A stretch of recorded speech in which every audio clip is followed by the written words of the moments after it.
Bien, cher Alain, puis je voulais saluer bien sûr l'ensemble de ton équipe que j'ai plaisir à découvrir ce soir. J'en connais certains, d'autres un peu moins, mais je ne doute pas que les choix ont été bien faits. Et je vais y venir dans quelques minutes. Je voudrais également saluer les Saint-Gilloises et les Saint-Gillois qui sont ici ce soir et leur dire que je me sens bien dans ma tête et dans ma peau ce soir d'être parmi vous, près d'Alain Guédot et de cette équipe, Saint-Gilles passionnément.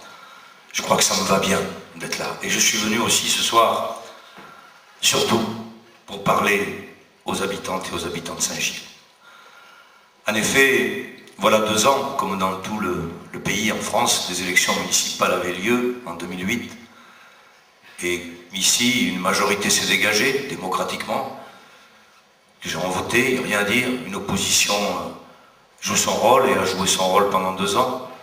Je crois que 6 ou 7, en tous les cas, dans l'opposition, ont participé, d'après ce que je sais, à l'ensemble des commissions, aux travaux, en jouant le rôle d'une opposition constructive. Rien de plus, mais l'opposition c'est fait pour s'opposer, mais c'est aussi pour construire. Et tout cela a été fait, je crois, bien par les gens qui étaient sur cette liste d'opposition et qui avaient été élus. Et puis, pour des ambitions que je ne comprends pas, qui dévalorisent à mon sens la chose publique et les élus du peuple, parce qu'on est élu, il ne faut pas oublier que c'est le peuple qui vote.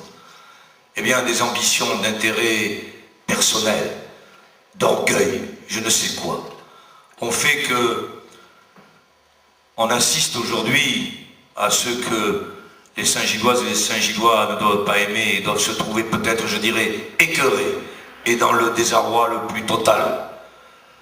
Parce que Saint-Gilles a besoin, 3e ville du Gard, 15 000 habitants, Saint-Gilles-la-Belle. Saint-Gilles doit être aimé passionnément comme ville, au cœur de la Camargue. Et vous avez l'habitude ici, quand on parle de Camargue, d'un paysage où il y a des marécages et Saint-Gilles est en train de s'enliser. Et en Camargue, quand on s'enlise, eh bien c'est dangereux. S'enliser, ça veut dire peut-être disparaître. Ça veut dire que cette ville qui devrait rayonner comme d'autres villes du Gard, eh bien effectivement depuis 2 ans, pour des querelles personnelles, pour des gens qui ne se respectent plus les uns les autres et qui ont été élus par le peuple, eh bien Saint-Gilles n'a plus aujourd'hui de municipalité parce que des démissions, la ligne jaune, même rouge, a été franchie, je dois dire. Et ça me fait mal, à moi, président du Conseil général.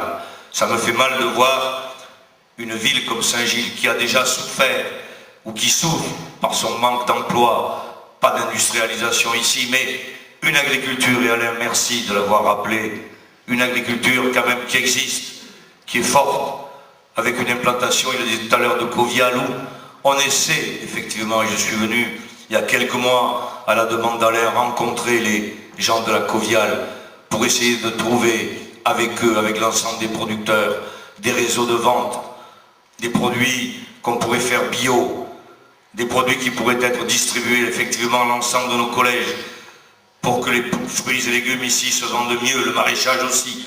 Voilà le travail que la municipalité aurait dû faire, plutôt que de se quereller devant tout le monde.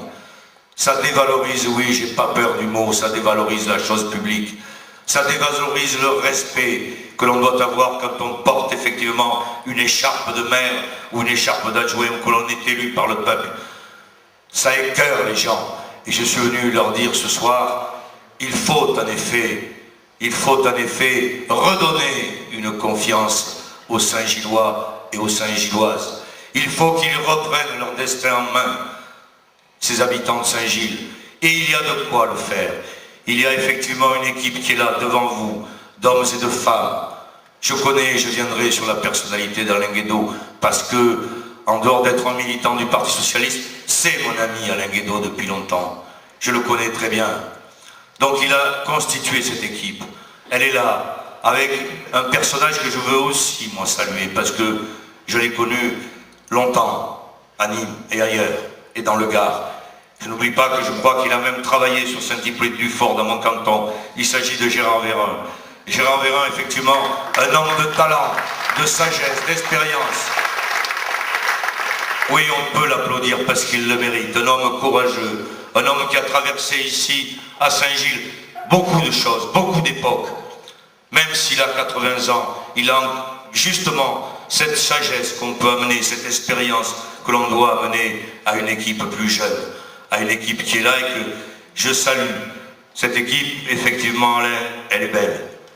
Elle est jeune, elle a 54 ans de moyenne. Ça veut dire qu'il y a effectivement une jeune dame de 29 ans et d'autres, mais il y a aussi des gens de talent, tu l'as dit, dans l'enseignement supérieur. Tu en viens de l'enseignement aussi supérieur. Cette équipe est homogène, elle est soudée, elle est solidaire. Et cette équipe doit être effectivement le 10 octobre au premier tour devant toutes les autres listes. Et au deuxième tour, il faut que l'on l'emporte le 17. Et je crois que l'on l'emportera. Mais